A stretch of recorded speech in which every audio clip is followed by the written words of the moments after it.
Hoje a gente vai estar estudando Efésios, capítulo 1. No meu último sermão em Efésios, foi no capítulo 1 também, e eu preguei do versículo 3 ao 6. E eu vou continuar, eu vou do 7 até o 12. Eu vou ler do versículo 3 até o 14, porque isso aqui é uma porção só. A gente vai ler do 3 até o 14, mas a ênfase nessa noite vai ser só a partir do versículo 7 até o versículo 12, tá bom? A gente vai ler tudo para ficar dentro do contexto e você entender aqui o que é que Paulo está passando. Então vamos iniciar no versículo 3. Diz assim: Bendito Deus e Pai de nosso Senhor Jesus Cristo, que nos tem abençoado com toda sorte de bênção espiritual nas regiões celestiais em Cristo, assim como nos escolheu nele, antes da fundação do mundo, para sermos santos e irrepreensíveis perante ele, e em amor nos predestinou para ele, para a adoção de filhos, por meio de Jesus Cristo, segundo o beneplácito da sua vontade, para louvor da glória da sua graça, que ele nos concedeu gratuitamente no amado, no qual temos a redenção, pelo seu sangue, a remissão dos pecados, segundo a riqueza da sua graça, que Deus derramou abundantemente sobre nós, em toda a sabedoria e prudência, desvendando-nos o mistério da sua vontade, segundo o seu beneplácito que propusera em Cristo, de fazer convergir nele, na dispensação da plenitude dos tempos, todas as coisas, tanto no céu como as da terra. Nele digo, no qual fomos também feito herança, predestinados segundo o propósito daquele que faz todas as coisas, conforme o conselho da sua vontade, a fim de sermos para louvor da sua glória, nós, os que de antemão esperamos em Cristo, em quem também vós, depois que ouvistes a palavra da verdade e o evangelho da vossa salvação, tendo nele também crido, fostes selados com o Santo Espírito da promessa, o qual é o penhor da nossa herança, até o resgate para a sua propriedade, em louvor da sua glória. Irmãos, você percebe-se aqui nesse trecho que nós lemos, que acredito que é do conhecimento da maioria dos irmãos, que isso aqui é um louvor. Em algumas traduções você não vai ver pontuação até o versículo 14, do versículo 3 até o 14, percebe-se que Paulo está louvando. E o motivo por qual Paulo louva ao Senhor está no versículo 3. Ele diz: Bendito Deus e Pai de nosso Senhor Jesus Cristo. Por que bendito Senhor de nosso Senhor Jesus Cristo? Porque Ele tem nos abençoado com toda sorte de bênção na região espiritual. Então você vai interpretar o que vai vir depois, do versículo 4 até o 14, dentro do versículo 3. Paulo aqui está louvando ao Deus Pai, porque Ele tem nos abençoado com todas as bênçãos espirituais. Então é assim que você vai interpretar isso aqui, tá bom? Os irmãos sabem que, obviamente, quem escreveu essa epístola foi o apóstolo Paulo, não há debate a respeito disso, né? Apesar de que um século atrás, questionaram a autoria paulina, mas desde sempre acredita-se que Paulo escreveu sim Efésios. Mas há um debate interessante, para ponto introdutório, sobre o destinatário da carta. Há um debate realmente muito interessante, caso você queira estudar, sobre para onde realmente Paulo escreveu essa carta primariamente. Porque nas nossas Bíblias, nas nossas versões, no versículo 1, diz que, assim, Paulo, apóstolo de Cristo Jesus, por vontade de Deus, aos santos que vivem em Éfeso. Contudo, nos manuscritos mais antigos, datados do século II, essa palavrinha aí em Éfeso não existe, não tem lá, está em branco. Em alguns manuscritos tem, em outros manuscritos não tem. E muitas pessoas surgem aí algumas teorias para explicar o porquê que nos manuscritos mais antigos, datados do século II, depois de Cristo, tem essa palavrinha em Éfeso e em outros manuscritos não tem. Alguns vão dizer que Paulo escreveu essa carta para ser uma epístola geral, uma epístola circular. Ela não ia ficar só num canto. Então, por isso que Paulo deixou o manuscrito em branco. Alguns vão dizer isso. Outros vão dizer que Paulo teria escrito essa carta para a igreja de Laodiceia, já que lá em Colossenses, no finalzinho da carta, você vai ver que Paulo endereça também uma carta à igreja de Laodiceia. E porque Laodiceia foi repreendida duramente em Apocalipse, mudaram o nome, o destinatário, e colocaram para a igreja de Éfeso. Alguns vão levantar essa teoria. Uma outra teoria que levantam, e é nessa que eu creio, é que Paulo realmente escreveu essa carta para ser uma epístola geral, uma epístola circular, no sentido de que ela não ia ficar só na igreja, mas que ela ia ser lida, porque Paulo tinha esse costume de escrever uma carta e aquela carta não ficar somente na igreja. Você pode ler no finalzinho da carta aos Colossenses, que você vai ver Paulo recomendando e dizendo: olha, essa carta que está sendo enviada para vocês, depois que vocês leem, vocês enviam para outra igreja e para outra igreja e assim sucessivamente. Então eu acredito realmente que Paulo escreveu essa epístola para ser uma epístola circular. Escreveu primeiramente para a igreja de Éfeso. Como ela ia circular, ela chegava lá na igreja, um exemplo, ela chegava na igreja de Colossos com o nome aos irmãos em Éfeso, né? Como ela ia circular, algumas pessoas podem ter copiado essa carta e deixado em branco, para não chegar com o nome da igreja anterior na próxima congregação. Essa é a teoria mais aceita por quem estuda a epístola aos Efésios. Essa carta foi escrita por Paulo na sua primeira prisão em Roma, aquela prisão domiciliar que você já conhece muito bem. Foi preso lá ficou preso em Cesareia, depois de um tempo vai para Roma, e de lá ele escreve algumas epístolas da prisão. E uma das epístolas é a carta aos Efésios. Acredita-se que foi Tíquico, né, que estava lá com Paulo, pegou essa carta, pegou a carta aos Colossenses e a carta a Filemon e levou essa carta para entregar às igrejas. Por que dizem isso? Porque no finalzinho dessa epístola, você vai ver Paulo fazendo uma recomendação a respeito de um indivíduo, e esse indivíduo é Tíquico, né? É Tíquico mesmo. E lá no finalzinho de Colossenses também ele faz outra recomendação, Tíquico. No finalzinho de Filemon ele faz outra recomendação, Tíquico. Então acredita-se que realmente Tíquico foi o indivíduo que levou e distribuiu essas cartas às igrejas. Pois muito bem, dito esses pontos introdutórios, chegamos aqui do nosso texto. Quando você for estudar do versículo 13 ao versículo 14, você tem que enxergar esse texto na sua totalidade. Contudo, eu vou dividir aqui, conforme Paulo o faz. Como eu disse no início, esse trecho da Escritura é um louvor a Deus. E Paulo aqui vai louvar tanto ao Deus Pai, como ao Deus Filho, como ao Deus Espírito Santo. Você percebe isso porque no finalzinho de cada estrofe desse louvor, vai ter uma frase que sempre se repete: para o louvor da sua glória. Observe no versículo 6, ele diz: para louvor da glória da sua graça. Lá no versículo 12, diz: a fim de sermos para louvor da sua glória. E no versículo 14 ele diz: a qual é o penhor da nossa herança até o resgate da sua propriedade em louvor da sua glória. Então realmente isso é um louvor. E no finalzinho de cada estrofe, Paulo repete esse refrão: para o louvor da sua glória, para o louvor da sua glória. Do versículo 3 até o versículo 6 é louvando as bênçãos recebidas no Deus Pai. E as bênçãos que nós vimos lá em um dos sermões que eu preguei aqui, é a bênção da eleição e a bênção da predestinação. Paulo disse que isso é bênção e motivo de louvar a Deus por isso. Hoje nós veremos as bênçãos concedidas no Deus Filho. Você percebe que no versículo 7, o foco muda. Observa no versículo 7.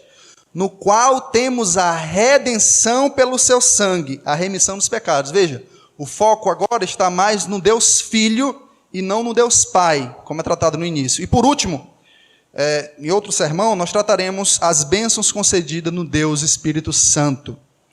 A primeira bênção que nós observamos aí no versículo 7 é a bênção da nossa redenção. Você consegue perceber isso? Versículo 7. Pode ficar deixando aqui os textos na tela, que para mim soa de maneira mais didática para os irmãos verem, já que tem várias traduções aí. Pode deixar toda a vida aí, tá bom? No versículo 7 você consegue perceber essa bênção, ó. Ele começa no versículo 6, dizendo assim: para o louvor para o louvor da glória da sua graça, que ele nos concedeu gratuitamente no amado. Aí no versículo 7 ele diz: no qual temos a redenção pelo seu sangue, a remissão dos pecados segundo a riqueza da sua graça. Então a bênção a qual Paulo vai louvar no Deus Filho é a redenção. Redenção. O que é redenção? Talvez você saiba o que significa. A palavra redenção significa, a palavra remir, né, de onde vem redenção ou vice-versa, significa remir, significa libertar algo mediante ao pagamento de um preço. Era muito utilizado no contexto do Império Romano, quando um senhor ia comprar um escravo, ele estava remindo aquele escravo, ou seja, pagando a dívida daquele escravo, caso ele fosse livre, né?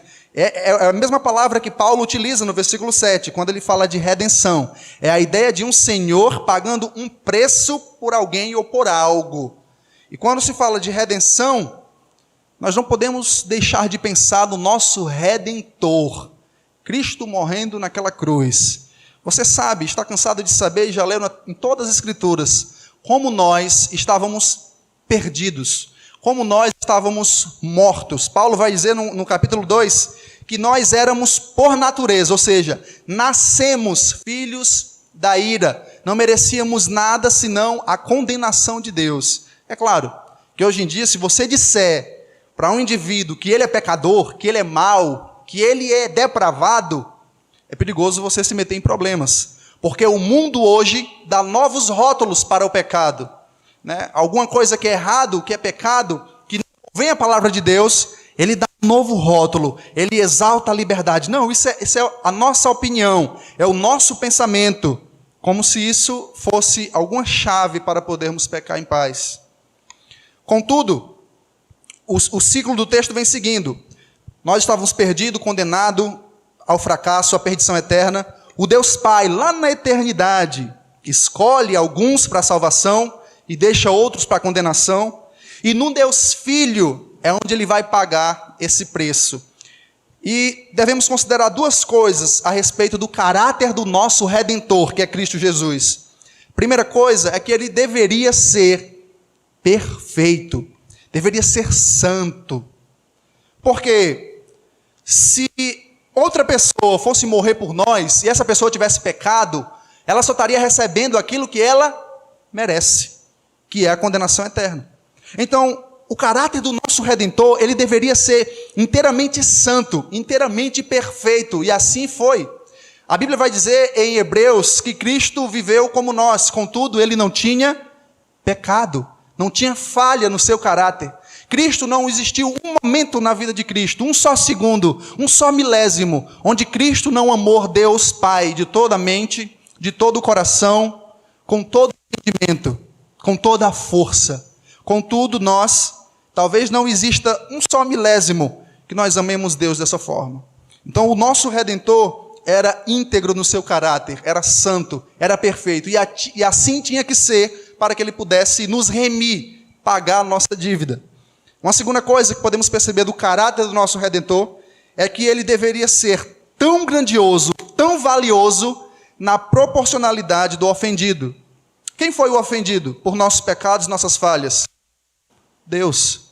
E Deus é grande em valor. Deus é eterno. Não existe nada mais valioso, mais rico, mais sublime, mais grandioso do que Deus. O Santo Anselmo vai dizer que Deus é a coisa última que o ser humano pode pensar, de tão grande, de tão grandiosa que ela pode ser. Então, o Salvador, o Redentor, ele tinha que ser, além de santo, além de perfeito, para poder substituir-nos naquela cruz, ele tinha que ser extremamente valioso e grandioso, porque o castigo que nós iríamos receber era na proporcionalidade do ofendido. Deus, por ser eterno e grandioso, o nosso castigo deveria também ser eterno. E só existe uma pessoa do tamanho de Deus. Quem? Ele mesmo, o Deus Filho. E é assim que acontece. Ele, na sua misericórdia, na sua graça, se faz homem, habita entre nós, vive uma vida perfeita e vai para aquela cruz. E nós podemos perceber no nosso texto o resultado da nossa redenção. Primeiro nós vimos o caráter do Redentor, de maneira bem simples. Agora vemos o resultado da nossa redenção. Veja no versículo 7. Primeiro, no qual temos a redenção pelo seu sangue, pelo seu sacrifício. Isso aqui basicamente é um resumo do Evangelho. Parece que Paulo espreme o Evangelho no versículo 7. Ele fala do nosso Redentor, fala do resultado que o Redentor causou, que é a remissão dos pecados, e fala o motivo por qual ele fez isso. E é no finalzinho do versículo 7. Por causa da riqueza da sua graça. O sacrifício do Redentor, nós devemos considerar mais ou menos duas coisas. Primeiro, o sofrimento de Cristo naquela cruz vai muito mais além do que a sua dor física.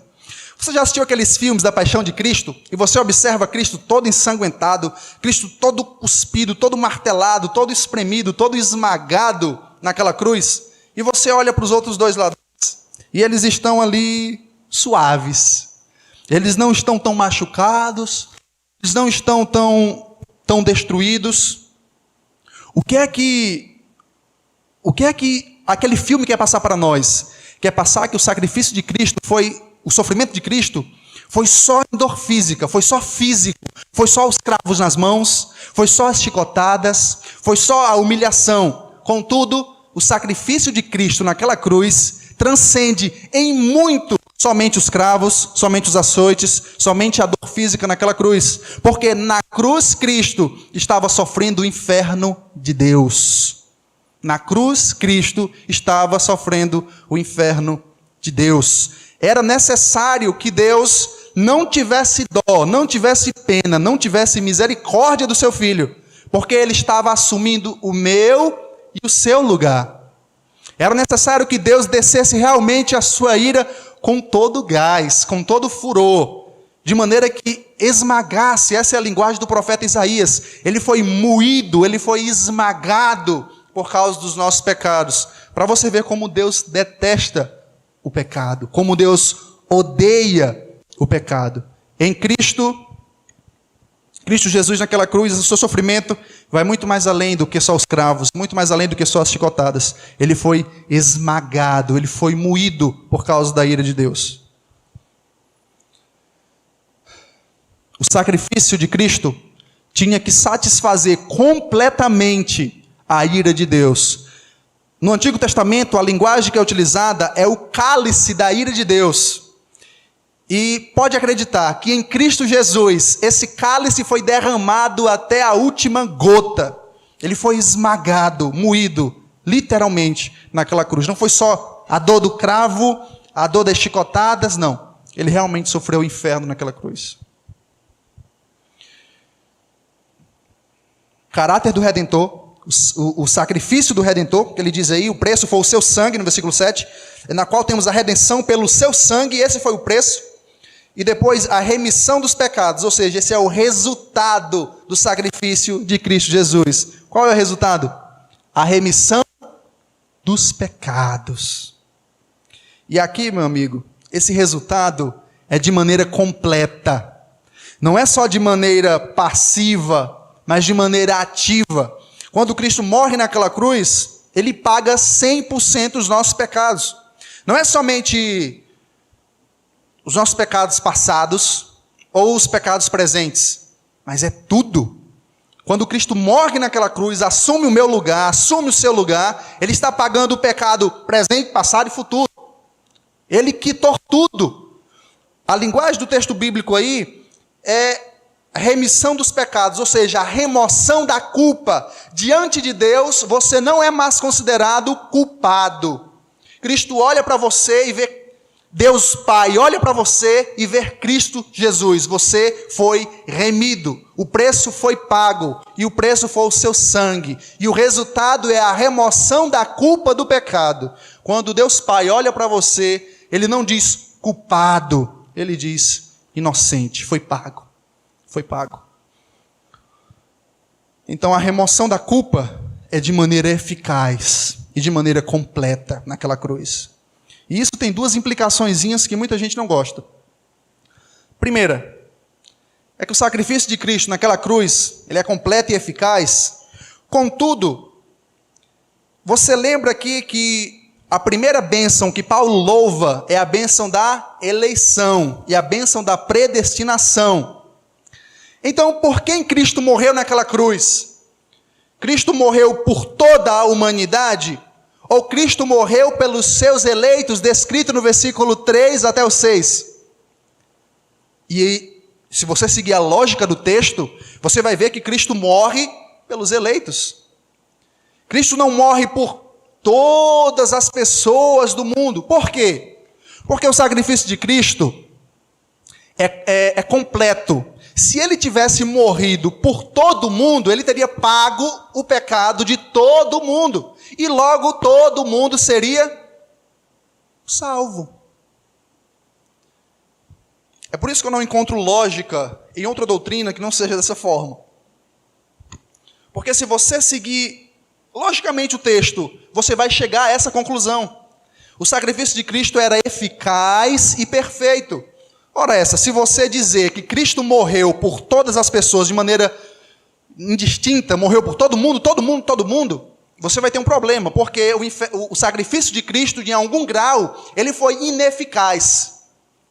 Porque se pessoas ainda vão para o inferno, o sacrifício de Cristo foi eficaz para aquela pessoa? Não. Como é que funciona isso? Cristo pagou a tua dívida, Cristo remiu, porque a ideia de remir é pagar um preço em troca de algo. Cristo remiu você pelo derramamento do seu sangue, e ainda assim você vai para o inferno? Como é que funciona isso? Se lá na cruz, Cristo estava sofrendo o inferno que seria para você. Isso na doutrina da graça tem um nome lindo: expiação limitada. Não limitada no seu poder, não limitada na sua graça, na sua beleza, na sua abrangência, mas limitada no sentido de que não foi para todo mundo de maneira indistinta. A cruz de Cristo, o sacrifício de Cristo, tem poder para salvar todo mundo. Tem. E não por que ele não salva todo mundo? Você vai ver nesse textinho várias vezes assim, segundo o bom propósito da sua vontade, segundo o beneplácito da sua vontade. O que é que o texto está dizendo? Porque ele não quis. Segundo a sua vontade, segundo o bom propósito da sua vontade. Você não pode desconsiderar essas coisas quando você fala do sacrifício de Jesus naquela cruz. E outra, se você chegar a dizer que Cristo morreu por todo mundo de maneira indistinta e essa pessoa não é salva porque ela não quer, você está dizendo que essa pessoa tem mais poder do que o sacrifício de Cristo naquela cruz. Você se mete numa encrenca, você se mete num problema teológico, pode até se dizer. É por isso que eu digo, o sacrifício de Cristo não foi vão para ninguém. Se ele morreu por você, você vai ser salvo, Deus vai te pegar, Deus vai te trazer, Deus vai te preservar. Aquele texto lá de Filipenses, de Deus efetua em nós tanto o querer quanto o realizar, é que ele quis que você fosse salvo, e ele proporcionou o meio que você fosse salvo, e você vai ser salvo. Simples assim. E Paulo continua no versículo 7. Primeiro ele fala sobre o nosso Redentor, a nossa redenção, na qual temos a redenção. Depois ele fala qual foi o preço que Cristo teve que pagar para que nós fôssemos remidos, o seu sangue. Depois ele vai dizer o resultado dessa redenção, a remissão dos pecados. E agora ele vai dizer o porquê. Por que Deus fez isso? Segundo a riqueza da sua graça. Paulo sempre faz questão nas suas cartas de lembrar que não foi porque nós fizemos alguma coisa, não foi porque nós em alguma coisinha interferimos na obra redentora de Cristo. Em algum grau eu tive que meter o meu dedinho ali. Cristo fez isso lá na eternidade. A Bíblia vai dizer que Cristo é o Cordeiro de Deus, aquele que foi imolado desde os tempos passados. Foi na eternidade, você nem existia ainda, que Deus decidiu lhe salvar. Você não tem participação nenhuma. Eu já peguei aqui na eleição que isso humilha o homem, porque o homem sempre quer ser autônomo, o homem quer ser o centro. Depois do século XVI para cá, meu amigo, do século XVII, com o iluminismo, com a ascensão do antropocentrismo no século XVIII, tudo é o homem, tudo é o homem, tudo é o homem. Contudo, a Bíblia, essa doutrina vem para dizer, tudo é Cristo. E o motivo por qual nós recebemos essa bênção é por causa da sua graça. Tem aquelas pessoas que oram dizendo assim, em alguns círculos evangélicos, Deus, me dá o que eu mereço. Eu mereço, Senhor, isso, eu mereço aquilo. Irmão, se Deus lhe der o que você merece, você está condenado. Você merece a ira. Nós merecemos a ira de Deus. O castigo eterno. E o versículo continua. Versículo 7, já lemos o versículo 8. Deus derramou abundantemente sobre nós, em toda sabedoria e prudência. O que Deus derramou? A sua graça, como ele vem descrevendo no versículo 7. Agora aqui, as traduções, elas não entram num consenso. As versões bíblicas. Lê de novo esse texto comigo e eu vou pedir para colocar outra versão. Lê aqui, ó. Que Deus derramou abundantemente sobre nós a graça, né? Beleza, até aí tudo bem. Em toda a sabedoria e prudência. O que é que esse texto dá a entender? Dá a entender que Deus, na sua sabedoria, na sua prudência, derramou sobre nós a sua graça, não é isso? O texto, logicamente, dá a entender isso. Agora, abre na NVT. Está na NVT? Generosamente, derramou sua graça sobre nós. Até aí tudo bem. E com ela, toda a sabedoria e todo o entendimento. Ou seja, o que é que dá a entender aqui? Dá a entender que Deus derrama, além da sua graça, a sabedoria e o entendimento. Eu não sei grego. Como é que a gente resolve isso aqui? Porque tem várias traduções, e você realmente pode interpretar esse texto errado. Eu prefiro crer na versão da RA. Eu creio, pode colocar na RA de novo. Eu creio que é Deus, na sua sabedoria, na sua prudência, derramando sobre nós a sua graça de maneira abundante. Por que é que eu penso assim? Porque o texto, desde o versículo 3 até o 6, o foco quem é? O Deus Pai. Aonde? Lá na eternidade. Em toda a sua sabedoria. Lá na eternidade, antes do início de todas as coisas, Deus, na sua sabedoria, planejou todas as coisas. E quis, com toda a sabedoria e com toda a prudência, derramar sobre nós a sua maravilhosa graça. Eu penso exatamente dessa forma. Então, essa sabedoria refere-se, creio eu, a Deus e não a nós. Apesar de que é verdade que Deus derrama em nós sabedoria e prudência também. Mas esse texto eu prefiro interpretar à luz do contexto, que seja referendo-se ao Deus Pai. Deus Pai, em sua sabedoria e prudência, derrama sobre nós a sua graça. E aqui nós vimos a primeira bênção, que é a bênção da redenção. Cristo morrendo naquela cruz, nos remindo, né? Pagando o preço de sangue para nos salvar. Essa é a primeira bênção. Falando de Deus Filho. E Paulo diz, isso é motivo de louvor. Quando você lembrar que Cristo pagou a sua dívida, quando você lembrar que Cristo morreu por você naquela cruz, isso deve aquecer o teu coração, isso deve te gerar vida, e não fadiga, mas vida. A segunda bênção que nós podemos observar, no versículo 9 até o 10, é a bênção da unificação em Cristo. Vamos ler do versículo 9.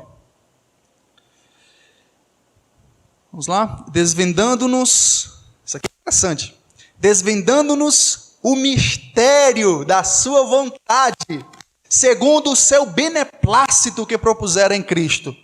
Agora diga, não, pode deixar só no 9 mesmo. Agora diga se você entendeu aqui tudo. Desvendando-nos o mistério da sua vontade, segundo o seu beneplácito que propusera em Cristo. O que é que Paulo quer dizer aqui? Para você entender a segunda bênção em Cristo Jesus, é necessário você entender esse versículo. Quando Paulo fala que nos foi desvendada a vontade, quer dizer que outrora ela estava ainda meio obscurecida. E de fato ela estava. Você vai perceber no Antigo Testamento que por mais que no Antigo Testamento se falasse de Cristo Jesus, por mais que no Antigo Testamento profetizassem sobre o Messias, aqueles que profetizavam a respeito do Messias não entendiam na sua totalidade as suas profecias. Nem tudo o que os profetas profetizavam, eles entendiam. Você pode observar isso lá em Daniel. Eu quero ler esse texto só para mostrar. Não fala especificamente do Messias, mas eu quero mostrar para você que nem tudo que os profetas profetizavam, ou nem toda a revelação que eles recebiam, eles entendiam. Olha lá em Daniel, no capítulo 12, no versículo 7 e 8. Realmente a vontade de Deus lá atrás, referente a Cristo, em algum grau ela estava ainda turva. Olha aí o que diz. Isso aqui eu acho que nem nós vamos entender. Diz assim, ó. Ouvi o homem vestido de linho, que estava sobre as águas do rio, quando levantou a mão direita e a esquerda do céu e jurou, por aquele que vive eternamente, que isso seria depois de um tempo, 2 tempos e metade de um tempo, e quando se acabar a destruição do poder do povo santo, estas coisas todas se cumprirão. Aqui as pessoas utilizam essa passagem para interpretar Apocalipse. Eu não vou entrar nisso agora não. Olha o que Daniel diz. Eu ouvi, Daniel, eu ouvi realmente isso aí, porém não entendi. Então eu disse, meu Senhor, qual será o fim destas coisas? E Deus vai dizer, você não vai saber nada agora. É o que Deus vai dizer. Pode botar para o nosso texto. Então, algumas coisas reveladas no Antigo Testamento, aos profetas do Antigo Testamento, nem os profetas do Antigo Testamento entendiam 100%. Algumas coisas, isso é um exemplo claro. Então, a vontade de Deus, esse mistério que Paulo fala, vamos chamar de vontade secreta de Deus. Outrora, essa vontade secreta de Deus estava meio que escura para os profetas do Antigo Testamento. Mas agora, Paulo diz que essa vontade secreta, esse mistério de Deus, foi revelado, foi esclarecido. Vamos lá. Paulo diz, olha, desvendando-nos o mistério da sua vontade. Esse mistério aqui não é naquela linguagem pentecostal, né? É mistério, é manto, não. A gente vai ver já o que é esse mistério. Aí o texto continua, né? Desvendando-nos. Assim, outra coisa.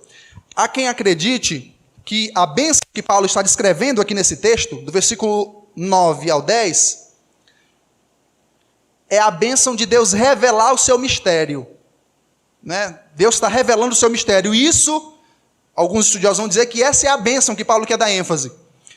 Por mais que seja bênção, Deus está revelando esse mistério a nós, eu não creio que essa seja o principal foco de Paulo. O principal foco de Paulo, creio que seja no que Deus revela, não no ato de revelar. Deus desvendou o seu mistério, isso é bênção. Contudo, o foco principal de Paulo é no que Deus revelou. O que é esse mistério? Essa é o foco de Paulo, essa é a bênção que ele está dizendo aqui. Então, qual era essa vontade misteriosa de Deus? O texto vai dizer. Assim, segundo esse texto aí, segundo o seu beneplácito que propuser em Cristo, é segundo o bom propósito da sua vontade. É isso que o texto quer dizer. Segundo o bom propósito da vontade de Deus que propôs em Cristo. Versículo 10. Esse é o mistério. Qual é o mistério? De fazer convergir nele, na dispensação da plenitude dos tempos, todas as coisas, tanto as do céu como as da terra.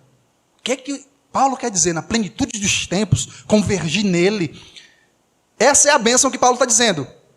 A primeira bênção é a bênção da redenção. A segunda bênção é a bênção da unidade em Cristo. Vamos entender esse texto aqui.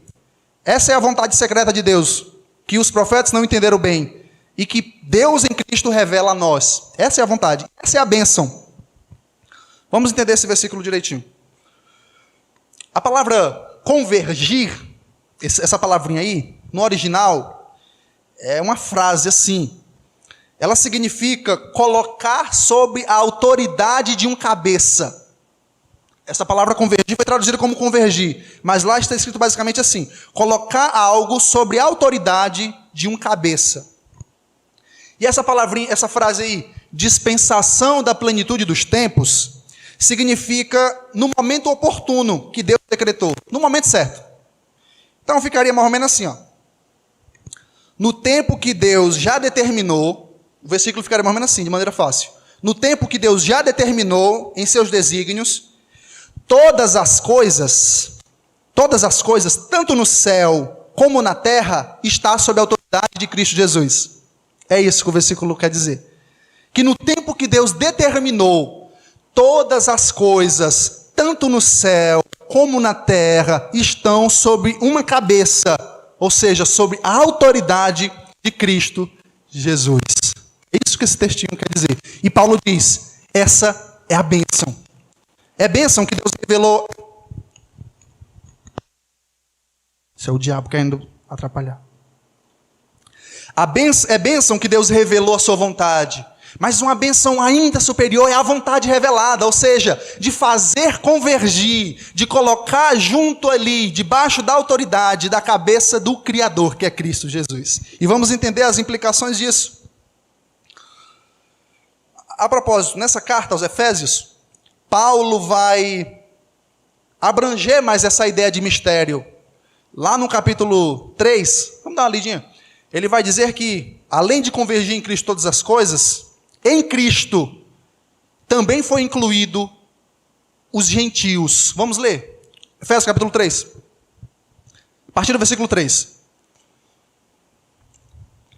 Olha aí. Lê com atenção. Pois segundo uma revelação, me foi dada a conhecer o mistério. Isso é manto. Conforme escrevi há pouco resumido. Ele está falando desse versículo aqui que nós lemos. Ele escreveu há pouco tempo, resumidamente. Continua. Pelo que, quando ledes, podeis compreender o meu discernimento do mistério de Cristo. Continua. O qual, em outras gerações, não foi dado a conhecer aos filhos dos homens, como agora foi revelado aos seus santos apóstolos e profetas no Espírito. Ou seja, outrora, por mais que foi revelado em algum grau, mas não estava 100% claro. Foi revelado 100% com os apóstolos e profetas na nova aliança. Continua. A saber que os gentios, esse é o mistério, a saber que os gentios são co-herdeiros, membros do mesmo corpo, co-participantes da promessa em Cristo Jesus, por meio do Evangelho. Pronto. Lembra? Em Cristo, todas as coisas convergem. Todas as coisas estão sob a autoridade, sob a tutela, sob o poder, inclusive a escolha de pessoas que não eram judeus. Isso tem dois aspectos. Saber que todas as coisas... Não, no versículo 6 não, bota lá no versículo 10. 1:10. Voltar para o nosso texto. Isso tem duas implicações. O fato de sabermos que sob a cabeça de Cristo, sob a autoridade de Cristo, está todas as coisas. Primeiro, isso tem um aspecto presente. Ou seja, agora, já nesse momento, Cristo manda e governa todas as coisas. Cristo está acima de tudo. É interessante quando nós lemos lá em Isaías, que diz que o rei não está mais no trono. Mas quando Isaías olha para o céu, o que é que ele vê lá? Ele vê um trono, ele vê Deus sentado nele. Pode ser utilizada a mesma figura aqui. Por mais que as coisas estejam fora do lugar, que a gente esteja vendo tudo bagunçado, atualmente Cristo já reina. Cristo já é o nosso Senhor. Nós já estamos debaixo da autoridade de Cristo. Isso é o aspecto presente. De tal maneira que tudo aquilo que é visto fora de Cristo Jesus não tem sentido nenhum. A vida de um indivíduo que não está em Cristo Jesus não tem sentido. Por que não tem sentido? Porque Paulo diz que a vontade do Deus Pai é que em Cristo Jesus todas as coisas estejam debaixo da sua autoridade. Isso é tão poderoso de uma maneira que fora de Cristo, fora da tutela de Cristo, a vida de ninguém tem sentido. Porque ela foi feita para ter propósito somente em Jesus. É por isso que você vai ver pessoas procurando a sua satisfação em bebidas, em empregos, em dinheiro, em realizações pessoais. Contudo, Paulo diz, olha, a bênção maior, a tua vida só tem sentido e um verdadeiro significado quando ela é convergida com Cristo, quando ela está em Cristo. Fora de Cristo, não tem sentido. Quando a criação é vista fora de Cristo, ela não tem sentido, ela é adorada. É por isso que você vai ver índios adorando o sol, adorando a lua, adorando animais. Fora de Cristo. Quando o seu filho é amado fora de Cristo, quando o seu emprego é amado fora de Cristo, isso é perigoso. Porque isso é um aspecto idólatra. É por isso que tem pessoas que idolatram objetos, idolatram coisas. Porque as coisas que existem só são o que são, só têm significado real quando estão convergidas em Cristo Jesus. Isso é um aspecto presente. Ela tem um aspecto futuro. Por mais que as coisas estejam sob a autoridade de Cristo já no momento presente, você consegue perceber que as coisas estão tortas. Você vê nação contra nação guerreando. Você vê projetos de abortos sendo aprovados. Você vê o mundo de cabeça para baixo. Você vê tudo fora do lugar. E isso tem um aspecto futuro. No futuro, Cristo restaurará todas essas coisas. No futuro não existirá mais pecado. Não existirá mais morte. Tanto as coisas do céu, quanto as da terra, ou seja, a criação, ela vai estar sob a autoridade de Cristo, no sentido de que será restaurada. completamente restaurada. Não vai existir mais aborto, não vai existir mais guerra. Você não vai ficar mais irado por causa do pecado, porque ele, na Nova Jerusalém, no céu, no seio de Cristo, não existirá mais. Em Cristo, todas as coisas serão restauradas. Isso é ou não é uma bênção maravilhosa? É um culto de bênção. A primeira bênção é a redenção em Cristo Jesus. A tua salvação, a tua eleição, a tua adoção. E custou um alto preço. A segunda bênção é que em Cristo todas as coisas se encontram e ficam no seu devido lugar. Essa é a segunda bênção. A unidade em Cristo Jesus. Quando o ser humano é visto fora de Cristo, ele perde o seu valor. É por isso que você vai ver muita gente preferindo um cachorro do que um ser humano. Por quê? Porque está vendo o ser humano fora de Cristo. O ser humano fora de Cristo perde o seu valor. Tem mais comoção por você matar um cachorro do que você matar um ser humano. Tem mais comoção em um animal sendo morto do que uma criança no ventre de um indivíduo sendo morto. Você percebe que as coisas estão fora do lugar, mas Paulo diz, a bênção é, em Cristo, todas as coisas encontrarão o seu devido lugar. Em Cristo, todas as coisas entrarão no eixo. E tem esses dois aspectos, um aspecto presente e um aspecto futuro. Vamos para a nossa terceira bênção. Eu irei encerrar com 3 aplicações, apesar de que eu já apliquei aqui o texto, eu vou fazer 2 aplicações formais. Nossa terceira bênção é que, em Cristo, nós fomos feitos herança de Deus. Vamos ler, versículo... Você entendeu aí, né, as 2 bênçãos, a bênção da redenção, que é descrita do versículo 7 até o versículo 8, e a bênção da unidade em Cristo, que é descrita do versículo 9 até o versículo 10. E agora é a terceira bênção, a bênção de que em Cristo nós somos feito herança. Versículo 11 até o 12. Nele quem? Em Cristo. Digo, no qual fomos também feitos herança, predestinados. Paulo gosta dessa palavrinha, né? Paulo é espírito calvinista 100%. Fomos predestinados segundo o propósito daquele que faz todas as coisas, conforme o conselho da sua vontade, a fim de sermos para louvor da sua glória, nós, os que de antemão esperamos em Cristo. Algumas pessoas interpretam esse textinho que nós lemos, versículo 11. Diz assim, nele digo, no qual fomos também feito herança. Alguns vão dizer o seguinte, esse texto, apesar de que não está errado, mas eu não vejo dessa forma, e eu vou dizer o porquê já já. Algumas pessoas interpretam esse texto assim, em Cristo nós somos herdeiros. Com Cristo tu vai reinar, isso é verdade. Com Cristo tu vai desfrutar de todas as coisas restauradas, isso é verdade. É verdade, é uma alternativa para se interpretar esse texto. Contudo, eu não penso assim. Eu penso que o autor está dizendo o seguinte, que em Cristo, nós, a igreja, fomos feito herança, ou seja, nós somos a herança de Cristo, nós somos dele. É assim que eu penso. Por quê que eu penso dessa forma? Apesar de que a primeira interpretação não está errada. Por que eu penso assim? Eu penso que isso se harmoniza mais com o contexto de redenção. O que significa redenção? O que significa remir? Pagar um preço para que aquilo seja meu. Isso que é redenção. Então, esse versículo, dentro de um contexto maior, se harmoniza melhor, interpretando ele como dizendo que nós somos herança. Nós somos herança. Outro motivo por qual eu penso dessa forma. Lá em Isaías 53, eu quero que leia. Isaías 53, no versículo 11 e 12. Parece que é exatamente disso que o autor está falando. Está dizendo que nós somos herança de Cristo. Olha o que diz. Isaías capítulo 53, versículo 11 e 12. Vamos lá. Ele verá o fruto do penoso trabalho da sua alma e ficará satisfeito. Aqui está o contexto, você sabe muito bem, do servo sofredor. Ficará satisfeito. O meu servo, o justo, como o seu conhecimento, justificará muitos, porque as iniquidades deles levará sobre si. Continua. Por isso, eu lhe darei muitos como a sua parte. E com os poderosos repartirá ele o despojo, porquanto ele derramou a sua alma na morte. foi contado com os seus transgressores, contudo levou sobre si o pecado de muitos e pelos transgressores intercedeu. É por isso que eu penso dessa forma. Esse texto, parece que é disso que Isaías está falando. Pode voltar para o nosso texto.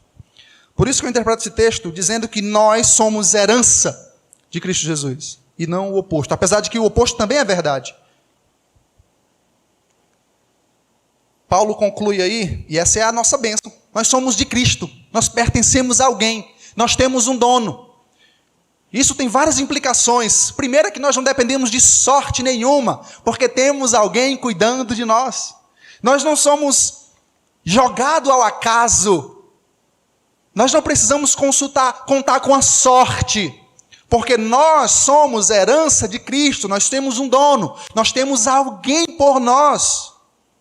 Essa é a terceira bênção. E Paulo conclui no versículo 12, com aquele refrão do louvor. Lembra que isso é um louvor. E esse trecho exalta as bênçãos concedidas no Deus Filho. E ele encerra essa estrofe sobre o Deus Filho da seguinte forma: a fim de sermos para louvor da sua glória. Está vendo? Nós sermos para louvor da sua glória. Nós, os que de antemão esperamos em Cristo, ou nós, os que de antemão temos esperança em Cristo Jesus. Paulo encerra esse louvor com essa estrofe. Eu quero fazer aqui 3 aplicações para encerrar. A primeira é que o sacrifício de Cristo é eficaz e completo, como eu já falei no início, de tal maneira, que nenhuma gota de seu sangue é desperdiçada. Nenhuma gota do sangue de Cristo é desperdiçada. Cristo não morreu por ninguém que está no inferno. E saber disso, saber que Cristo morreu por nós, saber que Cristo pagou a nossa dívida, isso deve nos fazer levar-nos uma vida sossegada, uma vida de apatia espiritual? Não. Porque lá na primeira estrofe do louvor, Paulo vai dizer que Cristo nos salvou para que nós andássemos, Cristo nos elegeu para que nós andássemos nas boas obras. Então isso é maravilhoso. Alguém pode estar se perguntando, então como é que a gente interpreta aqueles versículos que falam que Cristo morreu por todos? Você vai ver na Bíblia que nem sempre todos quer dizer todos. Tá bom? Eu poderia entrar nessa questão, mas eu não vou entrar agora porque vai demorar bastante tempo. Mas caso você tenha interesse, me procure, ou procure os meninos, que eles lhe darão explicações talvez bem melhores que as minhas. A segunda aplicação é que nós somos herança de Cristo. Isso significa que temos um dono amoroso e pessoal. Como eu já falei no início, nós não dependemos da sorte, do acaso. Nós não precisamos depositar a nossa esperança no homem. Nós não podemos ficar, meu Deus, e agora? Porque Cristo é o nosso dono, nós somos herança dele. Nós lançamos sobre Cristo as nossas angústias. Nós lançamos sobre Jesus o nosso sofrimento, as nossas ansiedades, as nossas dores. Ele é o nosso Senhor. Nós somos herança dele. Nós pertencemos a ele. Terceira aplicação. E essa eu acho que é uma das bênçãos mais importantes que Paulo fala nesse louvor. As coisas só têm significado real quando são vistas em Cristo. É por isso que você vai ver constantemente pessoas sem esperança. Pessoas dizendo, o mundo não tem mais jeito. O Brasil não tem mais jeito. Fulano não tem mais jeito. Não tem mais nenhum jeito. Por que esse indivíduo fala isso? Porque ele vê as coisas fora de Cristo. Quando ele começar a enxergar as coisas na ótica que Paulo descreve no nosso texto, ele vai ver que há esperança. Porque em Cristo, Deus Pai faz todas as coisas, tanto no céu quanto na terra, convergir em Cristo. Ou seja, coloca debaixo da autoridade de Cristo Jesus. Então nós não precisamos temer, porque em Cristo todas as coisas serão restauradas. Podemos chorar um pouco aqui, um pouco ali, mas lembra-se do aspecto futuro da bênção. Cristo restaurará todas as coisas. Em Cristo, as nossas vidas têm real significado. Se você interpretar a sua vida fora da ótica de Cristo, você não vai saber apreciar o seu filho como realmente deve ser, você não vai apreciar a sua esposa como realmente deve ser, você não vai apreciar o seu emprego como realmente deve ser, você não vai apreciar aquilo que você gosta como realmente deve ser. Porque se você enxergar as coisas fora da ótica de Cristo, você vai idolatrar, vai ficar uma pessoa sem esperança, vai ficar uma pessoa perdida no mundo e sem fé. Vamos orar a Deus?